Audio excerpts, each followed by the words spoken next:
ఈ నెల 16వ తేదీ నుంచి 10వ తరగతి పరీక్షలు ప్రారంభం కానున్నాయి. 10వ తరగతి పరీక్షలు రాస్తున్న విద్యార్థులకు Bapatla MLA Vegisana Narendra Varma all the best చెప్పారు. బంగారు భవితకు 10వ తరగతి పరీక్షలు పునాది వంటివని, కావున విద్యార్థులు ఆత్మవిశ్వాసంతో పరీక్షలు రాయాలని ఎమ్మెల్యే సూచించారు. మంచి మార్కులు సాధించి తల్లిదండ్రులకు, అధ్యాపకులకు మంచి పేరు తీసుకురావాలని అన్నారు. కూటమి ప్రభుత్వం కల్పించిన ఉచిత బస్సు సౌకర్యం సద్వినియోగం చేసుకుని పరీక్షా కేంద్రాలకు ముందస్తుగా చేరుకోవాలని ఎమ్మెల్యే నరేంద్ర వర్మ సూచించారు.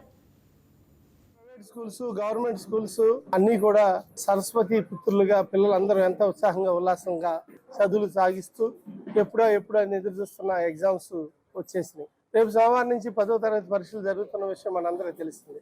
పిల్లలందరూ కూడా ఒత్తిడికి లోనవ్వకుండా ఒక పర్ఫెక్ట్ గా ఆలోచనలతో చాలా ఆహ్లాదంగా ఈ ఎగ్జామ్స్ నిర్వహిస్తా ఉన్నారు. మీరు కూడా తల్లిదండ్రులు కానీ పిల్లలు కానీ ఒత్తిడికి లోన్ చేయకుండా ఎగ్జామ్స్ రాసే విధానంలో జాగ్రత్తలు తీసుకునే విధంగా ప్రశ్నని అర్థం చేసుకుని ఒక్క నిమిషం ఆలోచిస్తూ ఆన్సర్ చేయటం, అలాగే ఎప్పటికప్పుడు మీరు వెళ్ళేటప్పుడు మీరు తీసుకెళ్లాల్సిన ఐటమ్స్ ఏమున్నాయో ఎప్పటికప్పుడు చూసుకోవటం, మంచి పెన్ను దగ్గర నుంచి, అలాగే మళ్ళీ మంచి టైమ్లీ హాల్లో ఎంటర్ అవటం, అలాగే వెళ్ళే టైంలో మీ పాత గైడ్స్ అలాగే మీ టీచర్స్ వాళ్ళ సలహాలు తీసుకోవటం, ముందుకు వెళ్ళాలని 100% ఉత్తీర్ణ శాతంతో ఈ 10th క్లాస్ చదివే విద్యార్థులందరూ కూడా భారతదేశాన్ని ముందుకు తీసుకెళ్లే ఈ క్రమంలో మీరు ఇష్టపడే చదువు, ఇష్టపడి రాసే ఎగ్జామ్స్ నవ్వుతూ ఆందోళన గురి కాకుండా ఎగ్జామ్స్ రాసి అందరూ ముందుకు వెళ్ళాలని నేను మనస్ఫూర్తిగా కోరుకుంటూ, అలాగే ఎగ్జామ్స్కి వెళ్ళే వాళ్ళందరికీ కూడా ఆర్టీసీలో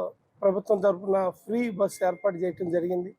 వాటిని కూడా ఉపయోగించుకోవటమే కాకుండా మరీ ముఖ్యంగా స్కూల్స్లో ఏ సబ్జెక్టుకి ఆ సబ్జెక్టు మనకి ఎప్పుడైనా మధ్యలో ఖాళీ వస్తే ఆ ఖాళీ వచ్చిన సమయాన్ని కూడా దుర్వినియోగం చేయకుండా పర్ఫెక్ట్గా ఎడ్యుకేషన్ మీద మీరు ఎప్పుడైతే ఎగ్జామ్ కానివ్వండి, ఎడ్యుకేషన్ కానీ ఇష్టపడి కాన్సన్ట్రేషన్ చేస్తారో మంచి తెలివితేటలతో మీరు ముందుకు వెళ్తారంటంలో ఏమాత్రం సందేహం లేదని తెలియజేస్తూ, మీరు ఎగ్జామ్స్ బాగా రాయాలని, ఒత్తిడికి లోన్ అవ్వకుండా రావాలని, తల్లిదండ్రులు కూడా బాగా చదువు అనేది కాకుండా వాళ్ళకి ఎగ్జామ్స్కి ప్రిపరేషన్కి ఎలా ఉండాలనే సలహాలు మీ టీచర్స్ ద్వారా, మీ తల్లిదండ్రుల ద్వారా కూడా తీసుకుని రోజు మీ ఇష్టమైన దైవాన్ని స్మరించుకుంటూ ఎగ్జామ్స్ రాయటంలో మీరు మరింత ముందుకు వెళ్ళాలని నేను మనస్ఫూర్తి కోరుకుంటున్నాను.